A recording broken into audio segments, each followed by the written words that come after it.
In orthopaedics let's discuss the chronic osteomyelitis. तो इसका question pathogenesis, clinical features and management के ऊपर आ सकता है। तो फर्स्ट हेडिंग है इसकी इंट्रोडक्शन, सेकेंड इटियोपैथोजेनेसिस है, थर्ड डायग्नोसिस है, फोर्थ इन्वेस्टिगेशंस है, फिफ्थ डिफरेंशियल डायग्नोसिस है एंड सिक्स्थ ट्रीटमेंट है, सेवन्थ कॉम्प्लिकेशंस है। सो क्रोनिक ऑस्टियोमाइलाइटिस का इंट्रोडक्शन है। तो इसको क्रॉनिक पायोजेनिक ऑस्टियोमाइलाइटिस भी बोला जाता है। इसके टाइप्स 3 होते हैं। First chronic osteomyelitis, secondary to acute osteomyelitis, second Garre's osteomyelitis and third Brodie's abscess. Then second etiopathogenesis क्या होता है इसका। तो फर्स्ट रीजंस क्या होते हैं इसके होने के। तो एक तो डिलेड एंड इनएडिक्वेट ट्रीटमेंट होता है, second type and virulence of organism, third reduced host resistance. तो delayed and inadequate treatment commonest cause होता है जिसकी वजह से बोन के पार्ट की डेथ हो जाती है, सिक्वेस्ट्रम फॉर्मेशन हो जाता है। तो non collapsing and bone cavities and sequestra जो है वो रिस्पॉन्सिबल होता है पर्सिस्टेंट इन्फेक्शन के लिए। सेकेंड, ऑर्गेनिज्म का अगर विरुलेंस एंड टाइप डिपेंड करता है तो डिफेंस मैकेनिज्म हो सकता है कंट्रोल ना कर पाए उसके डैमेजिंग इन्फ्लुएंस को। देन थर्ड, होस्ट रेजिस्टेंस अगर कम रहता है मैल न्यूट्रिशन की वजह से तो वो हो सकता है। देन सेकेंड पैथोलॉजी है। तो पैथोलॉजी में first persistent sinus adherent to bone मिलता है इसमें। ये एक इम्पॉर्टेंट क्लिनिकल साइन होता है अंडरलाइंग पैथोलॉजी ऑस्टियोमाइलाइटिस होने का। देन सेकेंड सिक्वेस्ट्रम मिलता है। तो सिक्वेस्ट्रम क्या होता है, ये एक पीस ऑफ डेड बोन होता है जो कि सराउंडेड रहता है इन्फेक्टेड ग्रैनुलेशन टिश्यू से। तो अगर एक पीस ऑफ बोन की हिस्ट्री मिले डिस्चार्जिंग साइनस से तो डायग्नोसिस हो सकता है ऑस्टियोमाइलाइटिस का। देन थर्ड, इनवॉल्यूक्रम मिलता है। तो ये एक डेंस स्क्लेरोटिक बोन होती है जो कि सिक्वेस्ट्रम के ऊपर मिलती है।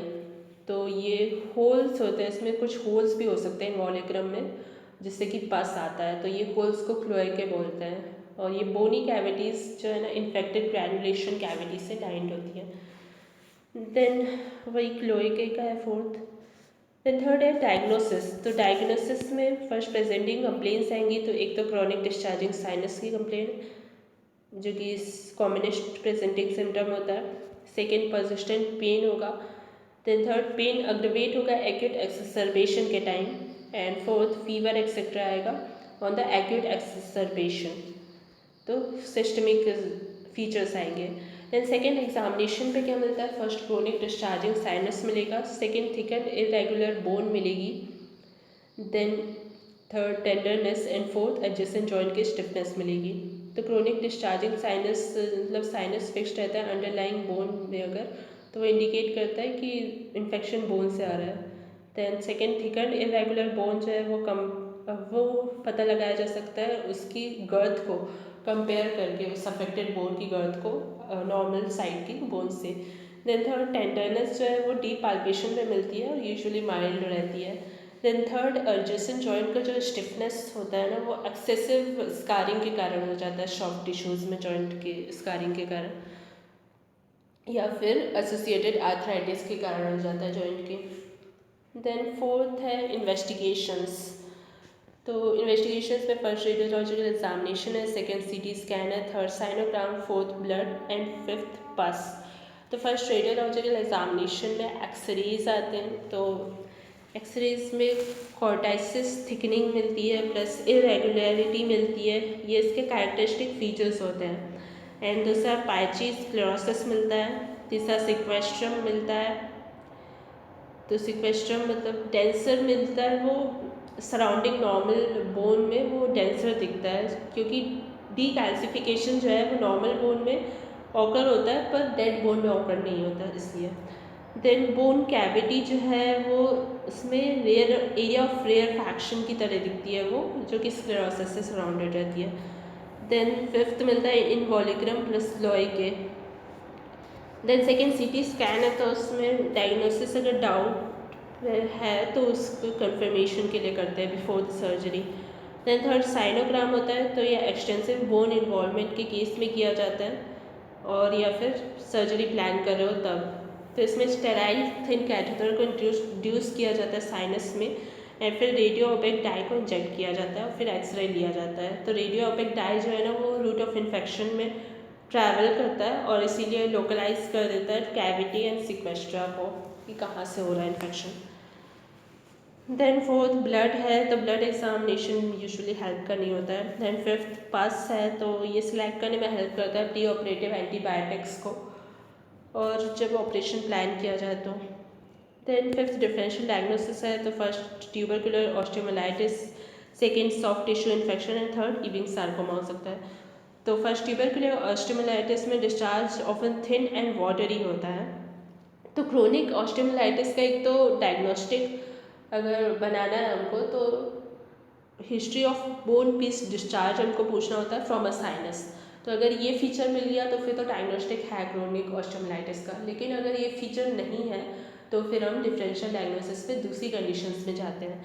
तो फर्स्ट इसमें ट्यूबरकुलर ऑस्टियोमाइलाइटिस है तो इसमें डिस्चार्ज थिन एंड वाटरी मिलता है एंड अंडरमाइंड मार्जिन्स मिलती है एंड ब्लड सराउंडिंग स्किन मिलती है। उसके अलावा मल्टीफोकल होता है ये। देन सेकेंड डिफरेंशियल डायग्नोसिस है सॉफ्ट टिश्यू इन्फेक्शन का। तो अंडरलाइंग बोन की इसमें थिकनिंग नहीं होगी एंड साइनस फिक्स्ड नहीं होगा बोन में, मतलब बोन में जो फिक्स्ड साइनस है उसका एब्सेंस रहेगा। देन थर्ड इविंग सार्कोमा, इसका डिफरेंशियल डायग्नोसिस है। इसमें sudden onset pain, fever and swelling होती है। नीडल बायोप्सी से इसको कंफर्म कर सकते हैं। देन सिक्स हेडिंग है ट्रीटमेंट की। तो फर्स्ट प्रिंसिपल्स ऑफ ट्रीटमेंट क्या होता है। फर्स्ट तो डेड बोन को रिमूव करना होता है, सेकेंड डेड स्पेस को एलिमिनेट करना होता है and third infected granulation tissue को रिमूव करना होता है। ये इसके एम रहते हैं। देन सेकेंड ऑपरेटिव प्रोसीजर्स क्या होते हैं। फर्स्ट सिक्वेस्ट्रोमी होता है, second saucerisation, third curettage, fourth excision of infected bone and fifth amputation. तो फर्स्ट सिक्वेस्ट्रोमी में वेट करते हैं एडिक्वेट इन्वेंट्रिकम फॉर्मेशन का before performing sequestrectomy. Second saucerisation में कैविटी को कन्वर्ट किया जाता है एक सॉसर में, उसकी वॉल को रिमूव करके। तो ये अलाउ करता है फ्री ड्रेनेज के वो इन्फेक्टेड मटेरियल के। तो ये फिगर में दिया है। तो इस तरीके से सॉसराइजेशन किया जाता है। देन नेक्स्ट है क्योटेज। तो क्योटेज में वॉल ऑफ कैविटी जो है, जो लाइन रहती है इन्फेक्टेड ग्रैनुलेशन स्कार टिश्यू से, उसको क्यूरेटेड किया जाता है जब तक कि अंडरलाइंग नॉर्मल लुकिंग बोन ना दिख जाए। देन नेक्स्ट है fourth excision of infected bone. तो जहाँ पे अफेक्टेड बोन एक्सरसाइज की जा सकती है without compromising functions of lymph, तो ये एक अच्छा मेथड होता है। देन फिफ्थ है एम्पुटेशन। तो एम्पुटेशन बहुत रेयरली प्रेफर किया जाता है लॉन्ग स्टैंडिंग डिस्चार्जिंग साइनस में। Then third continuous suction irrigation system है, यानी वुंड क्लोजर इसकी हेल्प से किया जाता है ऑपरेशन के बाद। तो ये फिगर 22.9 में है। तो कंटिन्यूस सक्शन इरिगेशन पे ये है, ऐसे दिखता है ये। तो आफ्टर सर्जरी वुंड को क्लोज किया जाता है। तो ये सिस्टम में क्या होता है, इनलेट ट्यूब होता है जो कि मेडुलरी कैविटी में जाता है और एक आउटलेट ट्यूब होता है जो कि इरिगेशन फ्लूइड को बाहर निकालता है। तो स्लो सक्शन अप्लाई किया जाता है आउटलेट ट्यूब में। तो इरिगेशन फ्लूइड में सुटेबल एंटीबायोटिक्स होती है और डिटर्जेंट होता है। तो मेडिकुलरी कैनाल जो है इरिगेट किया जाता है इस तरीके से 4 से 7 दिन में। तो ये सारा चीज़ यूज़ किया जाता है वुंड क्लोजर में। देन उसके बाद नेक्स्ट है कॉम्प्लिकेशंस। तो फर्स्ट इसमें एक्यूट एक्सेसरबेशन हो सकता है, सेकेंड ग्रोथ एबनॉर्मेलिटीज़ आ सकती है, थर्ड पैथोलॉजिकल फ्रैक्चर हो सकता है, then fourth joint stiffness, fifth sinus tract malignancy and sixth amyloidosis. So first है एक्यूट एक्सेसरबेशन। तो ये सबसाइड हो जाता है with a period of rest and antibiotics. Then second growth abnormalities में शॉर्टनिंग हो सकती है जहाँ पे ग्रोथ प्लेट डैमेज्ड है। तो सेकेंड लेंथनिंग हो सकती है इंक्रीज्ड वैस्कुलरिटी के कारण ग्रोथ प्लेट में। थर्ड डिफॉर्मिटीज़ हो सकती है अगर ग्रोथ प्लेट का एक पार्ट डैमेज है और दूसरा पार्ट जो है बाकी बचा हुआ वो ग्रो करता जा रहा है। तो देन थर्ड डिफॉर्मिटीज़ हो सकती है। तो हाँ हमने डिफॉर्मिटीज़ ही डिस्कस किया था। देन थर्ड पॉइंट है पैथोलॉजिकल फ्रैक्चर। तो पैथोलॉजिकल फ्रैक्चर हो सकता है एक वीकेंड एरिया के थ्रू बोन से। देन फोर्थ जॉइंट स्टिफनेस हो सकती है। तो ये होती है सॉफ्ट टिश्यूज़ के स्कारिंग के कारण around the joint. Then fifth sinus tract malignancy हो सकती है, रेयर कॉम्प्लिकेशन है ये। देन सिक्स एमाइलोइडोसिस हो सकता है, लेट कॉम्प्लिकेशन है ये। सो ये था क्रोनिक ऑस्टियोमाइलाइटिस के बारे में। Thanks for watching.